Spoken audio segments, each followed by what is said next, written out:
Hello everyone, welcome back to another Fallout 76 video. Welcome to my patch 10.5 overview, and I will be presenting you 15 things that you probably didn't know that have changed with this new patch.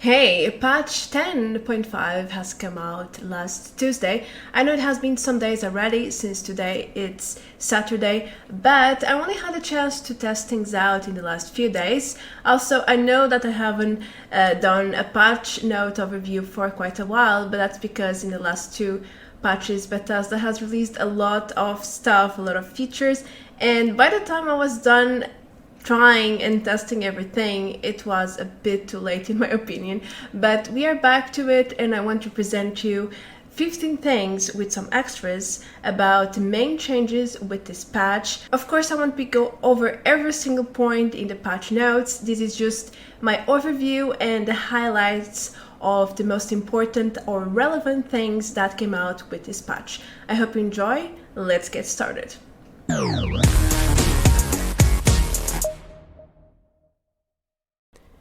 I think the most notorious change in Nuclear Winter is the supply crate changes, which have been more balanced and are now a little bit more sparse across the map. Bethesda has realized that some crates were spawning too often and too much in certain areas of the map, so they made a few tweaks to make your experience a little bit more fair.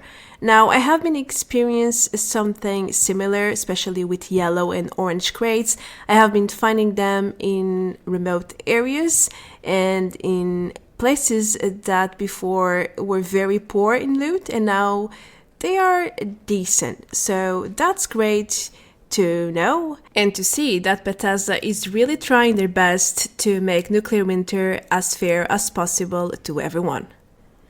There were some changes with weapon spawns and crates as well, such as the automatic combat rifles that were spawning in containers before, and now they can be found in small supply crates. Also, submachine guns are now spawning in medium supply crates instead of small supply crates. And that's everything for the first point. Another notorious change in Nuclear Winter is the new PERK card tutorial that has been introduced with patch 10.5. You can simply access your inventory either in the lobby when you are waiting for a match or inside the match itself. You have to click T, it's the default key for PC. Then when you are there in the PERK tab, you can click T again to access this small tutorial that includes most of the rules for the system, and it has little details like you can only equip 7 cards and you cannot change your perks once a match has started. It's pretty handy for new players, and even when you are in doubt, you can just come here and check it out. Talking about cosmetics in Nuclear Winter, as you probably know, Under Armour was not really allowed to select as a favorite before, but now it is. You can get the new underwear armors or the old ones, whichever you prefer. Also, the new cosmetics that Bethesda has added to the Atomic Shop with patch 10.5 are now up and running to be selected as favorite in the Atomic Shop and then to be used during Nuclear Winter. Enjoy your new appearance. The fourth point is about something that I'm really glad it happened. It's about the reviving in power armor bug, which basically was something very nasty. When you were inside the power armor and you tried to revive another player in your team, this would happen. Basically, you and the person who's down would get stuck. You have no access to controls or the main menu, nothing. You cannot do anything. All you can do is actually close the game by, Alt Control Delete, by closing the application or waiting for someone to find you and to kill you. then you will restore access to your controls. Now it has been fixed and things should be much more fluid when you try to revive your teammates. A very positive surprise is the Nuclear Winter daily challenges that have been finally fixed. When they released this mode, they also released daily challenges for the mode, but they were not really working, so that was quite disappointing. But now you can effectively do them and get your rewards every single day. Thumbs up to Bethesda for quickly fixing this and allowing us to get more Nuclear Winter perk cards every day with every new challenge. But some of them are very, very difficult, like launching 2 nukes in 24 hours. That's certainly not easy. If you play Nuclear Winter on a regular basis, you probably know that there were some harsh issues with camp blueprints. You can do them in adventure mode, which means you can equip special perks like science and create some special stuff like turrets that can only be placed with certain perks. But in Nuclear Winter, these same perks do not exist, which means these items cannot be transferred from Adventure to Nuclear Winter. Now Bethesda has disabled all these items that were dependent on the perks, and they have also eliminated a few tabs in the camp, such as food, resources, and water, which makes sense. We don't need these tabs or these items in this mode, so that's another change for you to notice and acknowledge. Rad barrels have been changed. Bethesda claimed that they were not adding a rad damage consistently to players who moved around them. Now it kinda adds more rads the closer you get, which is how it's supposed to work. At least in Adventure it's like this. I didn't really notice a malfunction in rad barrels before, but I guess they were not working as intended. I did a few tests and I noticed that some barrels give you way more damage than others. Maybe they added some rules, like rads depend on how many barrels there are or if they are close to each other. Anyway, I also noticed that you get way more radiation when you jump around barrels for some reason, more than if you just walk around them. So it makes me a bit skeptical about this fix. I don't think it is properly done. Maybe we will be seeing a new fix sooner than we expect. Several perks were also fixed and are now working as intended. For example, Ground Pounder now correctly increases automatic rifle reload speed. I'm not sure, I don't really use this perk. The same goes for Wrecking Ball. It now correctly increases damage dealt to camp and workshop objects by 120%. This perk was also not working as intended. Deadman Sprinting was not working properly. The effects were not really being applied as designed, and now they are causing action points to drain 25% slower while under 30% HP. Lastly, we have Frog Legs that got a new description in the Pip-Boy. It has been updated to jump significantly higher to better match what the perk actually does. Magazines were also updated for Nuclear Winter mode. Some of them were displaying flipped, as you probably know, and Bethesda has already fixed this. Now, there was also another change with the magazine Scott's Life number 8. This one was not displaying the correct duration. They have increased it from 30 minutes to 1 hour to follow the durations in adventure mode. Anyway, I want to leave you another note about magazines in Nuclear Winter. I have just found out that Tesla number 8, if I'm not wrong, is causing a heavy bug when you use it, together with the perk Frog Legs. Now, when you jump high, you will go so high that when you land, you will kill yourself. I asked him how he was doing this because he kept dying over and over, and he told me that it's a bug with this type of magazine. I guess Bethesda has something else to fix here. Something else that has been very notorious about patch 10.5 is the multiple performance, optimization, and stability fixes that Bethesda has implemented. It seems like Nuclear Winter was crashing right and left, center, bottom. I don't know, I haven't really noticed any crashes in Nuclear Winter. Maybe I'm part of the lucky ones. Only when I alt-tab, but that happens even in adventure. And it doesn't really matter if I'm recording or not, it's very random in my opinion.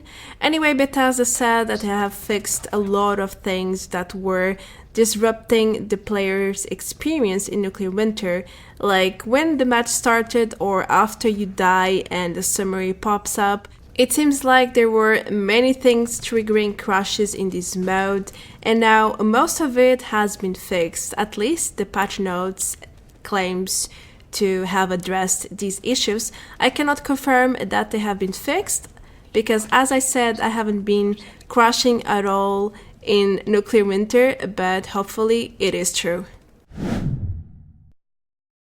We have yet more fixes in Nuclear Winter. This time is for the map and compass. It seems like some teammates were showing wrongly in the map.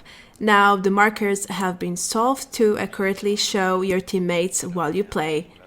Also, the storm borders were not so accurate in some cases, and now Bethesda has made it so the storm is correctly displayed at all times while you play and check your map. That's really great in my opinion. It's so frustrating when you think something is there and it's not. It can easily cause confusion and make you lose the match, so thumbs up to Bethesda for quickly fixing this as well. I have selected one more highlight in Nuclear Winter mode for you, which is about the turret placements. As you probably know, when you put a turret in the world in Nuclear Winter, it will immediately show as hostile to you. Well, now it has been fixed. Bethesda has turned it into an ally. It will display with a white name, but only to you. To your team, it will still display as an enemy turret. Of course, it won't fire back, as it happened in the past, but it will still be displayed as a red name. The same happens when your teammates place turrets, you will still see them as enemies. But this is a start. They fixed it for ourselves. Hopefully that they will also fix it for your teammates in the future. Now it's time to talk about adventure mode. We don't have many changes or updates for adventure, but we have some that are really important, and I will start with the duplication bug or glitch that would allow players to do some trick and duplicate items by using the player vending machine. I'm not sure how it works or used to work since it's fixed by now, but that's a very good thing from Bethesda's part, because as you probably know, since some patches ago, several duplication glitches were introduced and a lot of people were duplicating items and the market went into hell. Prices started lowering and rare items like Fashnak masks and rare weapons started being quite common. That's not great, but it happened, and it's great to see that Bethesda is slowly fixing all these glitches that allow people to duplicate stuff and cheat overall. This point got me really excited when I first read about it, which is about camp load times. It supposedly has improved, and I did see a slight improvement. Sometimes when I log in or fast travel to my base, it will instantly load. Before, it never instantly load. However, I feel like it depends on the server. In some servers, it will be very fast or instantly, but in others, it will take its time to load, just like it happened previously to patch 10.5. As you can see, in this server, things were very, very slowly, and my base was taking forever to load. I also got a chance to visit a friend's base, and things were even worse. It took forever. I think it took like over 30 seconds to fully load. I even got teleported from his floor because I couldn't see it. I thought he didn't have a floor. It was my first time here at his base. And yeah, it was quite funny actually. So overall, I feel like it has improved, but there's still a lot of work for Bethesda to do here.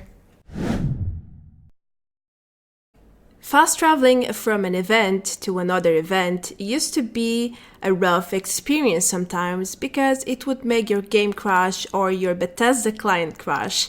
One or the other, it's pretty nasty and I wish it didn't happen. But now they have fixed this, which means you can safely use events as fast travel points in adventure or in survival, anywhere really, because they have fixed this bug and your game and your client will no longer crash when you fast travel from event to event. Now I have a little extra for you. I found out this power armor going invisible bug in adventure mode. I was doing the queen, and as you know, without a hazmat suit you get tons of radiation damage from the queen itself. So I usually spawn my power armor, and this time nope, it went invisible, and I even looked in my inventory again. It wasn't there. I couldn't spawn back, and I couldn't access my power armor. Actually, the only way to get it back was to die and spawn it again. So this is a very bad bug, and I hope they fix it as soon as possible. Lastly, I have another bug that I have been noticing in the last few days in adventure mode again, which is related to my storage and the stacks, especially in my junk. I have multiple stacks of the same item for some bizarre reason, such as Steam packs or radaways. Instead of stacking in one single stack, they stack in two different stacks. I'm not sure why is this happening. I also have with marsupial serum 1+1. It's very strange, and some people actually noticed this as well in my previous videos, so I thought I would add this here as well because I don't remember this existing in previous patches. Maybe I'm just unlucky and got it now, but just in case, here's the information for you.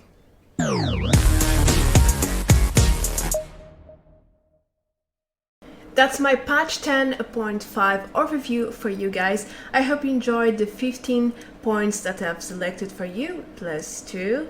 They are the highlights of the patch in my opinion. They are the most important and crucial changes with this patch, and I have been particularly excited about all the nuclear winter changes because it really shows how Bethesda is into fixing this mode, into making nuclear winter as fair as possible to everyone who plays it. They really want to make this battle royale experience to be super fair and balanced.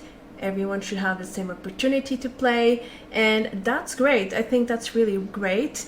Also, they are not putting behind adventure. They have included a few changes, such as the camp load times. It has drastically improved, even though it's not totally fixed, but that's a great thing. As for the future, I'm sure they are going to bring new features next week. They have already announced that, so let's wait and see what Bethesda has for us with patch 11. I'm surely excited. I hope so are you. Let me know which feature you like the most from my patch 10.5 overview in the comment section below. If you are new to the channel and you would like to see previous patch notes, then feel free to check my main YouTube page separated for opinion and overviews. I am Marta Branco. Thank you so much for joining me today. If you are new around and you enjoy the content, then feel free to click that subscribe button. Also, if you'd like to support me further, you can always check my Patreon page. We have tiers for everyone. I know I keep repeating myself, but that's true. We have from $1 to very high. So that's going to be everything for today. I will see you very soon in the next video. Adios, bye bye.